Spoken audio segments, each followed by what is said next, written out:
Hello again. Today I want to talk to you about piecewise functions. How you graph them, how to find the domain and range using both inequality notation and interval notation. We're going to start off today with f of x equals 2x squared minus 4 when x is less than or equal to 1. And the other part of this piecewise function is 3x we're going to use that function or that part of the function when x is greater than 1. These cause students a lot of difficulty and confusion because we don't use them that often. You don't see them very often in an Algebra 2 book. They're a lot simpler than they look. Well, we're really going to, first I'm going to start off by graphing this, and we're just looking at two separate graphs together on the same xy axis. I'm going to graph each one separately and just totally ignore these conditions for a while until we get to the end. I'm going to erase the part that is appropriate so that you can see that hopefully these are not real hard to graph. Let's start off with the linear equation. Y, again, function notation stands for y, so y is equal to 3x. I'm going to do this in a red line. Now, y equals 3x. If you haven't done graphing of lines in a while, you might forget that this is y equals 3x plus 0 in case you're trying to remember that slope-intercept form. You graph, when you have y by itself and you have a straight line, it's slope and y-intercept. And you do the y-intercept first. So, your slope is 3. That means that it's 3 over 1. You're going to rise 3 and run 1 from the y-intercept of 0. So, here we go. 0, I'm going to do a small dot because I'm going to have to erase part of this later. Small dot at 0. And then I'm going to up 3, 1, 2, 3, and over 1, because my slope is 3 over 1. I'm going to make another dot, and I'm just going to really just tickety-tacky this. You might not even see this on the picture, I hope so, but I'm just going to tippity-tap this onto the xy axis. Let's take a look at the other part of the equation, the other piece of the piecewise function. The other piece is 2x squared minus 4. That you may recognize as a parabola because it has one squared term. If you're not really sure how to graph parabolas just by sight, if you don't know what this is going to ultimately look like, do a t-table and give yourself some points. Don't make it a big, convoluted mess. Don't make it harder than it really is. Just plot some points. This graph is good up until you're going to use this equation for x's that are less than or equal to 1. Now, I told you I was going to ignore this a little bit, but I can't completely ignore it. So I'm going to make my t-table, and I'm going to make my biggest x value 1. And then I'm going to pick some smaller x values because we use this top function for when x is less than or equal to 1. So 1, 0, negative 1. And that should be enough. We just want to sketch. So we've got 1, so 2 times 1 squared minus 4. 1 squared is 1, times 2 is 2, and 2 minus 4 is negative 2. Then we plug in 0, 4x. 2 times 0 squared minus 4, well that's 0, times 2 is 0, and 0 minus 4 is negative 4. Now the negative 1. When you plug in substitution, or when you are doing substitution, you might notice that I keep wrapping my numbers up in parentheses. Hugely important, especially when you start introducing negatives, and if you're a really hard problem like multiple terms, but we're just dealing with negatives here. So when you plug in a negative number, make sure you include that parentheses to get your sign right. Negative 1 squared is negative 1 times negative 1. That's positive 1 times 2 is 2. And 2 minus 4 is, negative 2 again. Now we're going to put these on our graph. I've got 1, negative 2, so 1, negative 2, I'm going to put a dot here. 0, 4, negative 4, so 0, negative 4. And my other point that I came up with is negative 1, negative 2. So negative 1's to the left, negative 2 is right here. And I'm seeing that this is at 0, negative 4, but I put my dot at 0, negative 3. So I have to move that a little bit. And we get this parabola. Pretty sharply, or pretty skinny parabola. Now, all of this is just kind of being hinted in here because now I need to address what's going on here. I'm only using the parabolas up until you get to 1. All the x's less than 1 are equal to it. So this parabola is good. There's been a set of keys that's found in the bookkeeper's office. If you've been to the bookkeeper in the last hour, someone left their keys.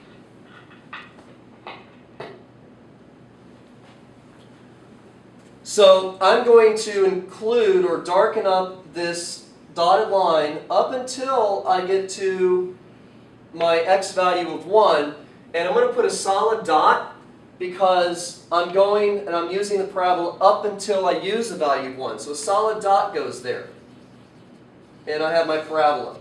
The second half of the graph is my line. Remember the 3x, y equals 3x, this line I made? That line is, I want to pay attention to that line once my x becomes greater than 1. Greater than 1. Well, I need to make a mark at x equals 1, but I don't want to include the value of 1. So what I'm going to do is, I'm going to go to where x equals 1. I'm going to erase this and put in an open dot. It's open now because it's not equal to 1. It's greater than 1. Oh, so I only want this line highlighted for my x values that are greater than 1. Well, here's 1. And here's where my line is for all my x's greater than 1. All this other tickety-tack stuff that I added in there was just to help me graph and is not part of my final answer. This is the graph of this piecewise function. Another concept that seems simple to me, but a lot of students have problems with is domain and range. So let's talk about that a little bit. Domain and range. Domain of a graph is telling me what part of the x-axis is the graph included. Not an x-intercept. The x-intercept is negative 1.5. But as you look at this graph, graphs are made up of an infinite number of points. Each one of those points has their own x and y value. So as you look along this graph, what x values are included? Well, this has an x value of 1, this has an x value of 0, this has an x value of negative 1, this has an x value of, it looks like negative 2, maybe I have another one with an x value of negative 3 or negative 2.5, anywhere in between. All these x's are being used. I get to 1, something funny happens to 1, but the x value of 1 does get used down here, and then as soon as I skip over 1, those are all used as well. So this graph will go left and right forever using all of the x values. So the domain is the x's, and it is all reals. If you're in pre-calculus, you'll be describing this in interval notation, and that'll be going from negative infinity to positive infinity. Let's talk about range. The range is what y values the graph includes. These graphs on both sides are shooting up forever. That means that your range is going to go up to positive infinity. So the y values are coming down, coming down. There's a gap here in the y values. Like over here, the y value of 1 and 2 are not being used, but they are over here. So you want to look at this graph in its entirety. What y values are this graph using? Is this graph using? Well, the y values are coming down from positive infinity, and the smallest y value that you use is negative 1, negative 2, negative 3, negative 4. So this range is all your y values down to negative 4. So y is, the smallest y value used is negative 4. And from there, the graph goes up, so the range is y is greater than or equal to negative 4. If you're in pre-calculus and you're working on your interval notation is going to be, if you've never heard of it before, don't worry about it because your math teacher probably doesn't care, but when you do interval notation, the minimum or the smallest number goes first, the maximum number goes second, the smallest y value included was negative 4. I'm going to do a square bracket because I actually included and used the value of negative 4. And it goes up to infinity. That's a theoretical idea, so we use round parentheses around that. There's no concrete number we can actually nail infinity down to, so we use the round parentheses. There's other reasons to use that round parentheses, but that's out of the scope of this problem. Let me give you just a really, hopefully, nice example of why you might care about piecewise functions. A lot of us anymore have cell phones, and a lot of us that have cell phones, we just go all full out and we get everything planned, infinite, unlimited minutes, text, and all that other good stuff. But a lot of cell phone plans are not unlimited. So let's take a look at this. You have a cell phone plan, and they're charging you $40 for 500 minutes. Okay, what if you go over 500 minutes then? Well, a lot of plans will charge you maybe an extra 10, 15, 20 cents a minute. I'm going to do 10 cents a minute. So we have a cell phone plan, and our cell phone plan is going to cost us a nice, inexpensive $40 for the first 500 minutes.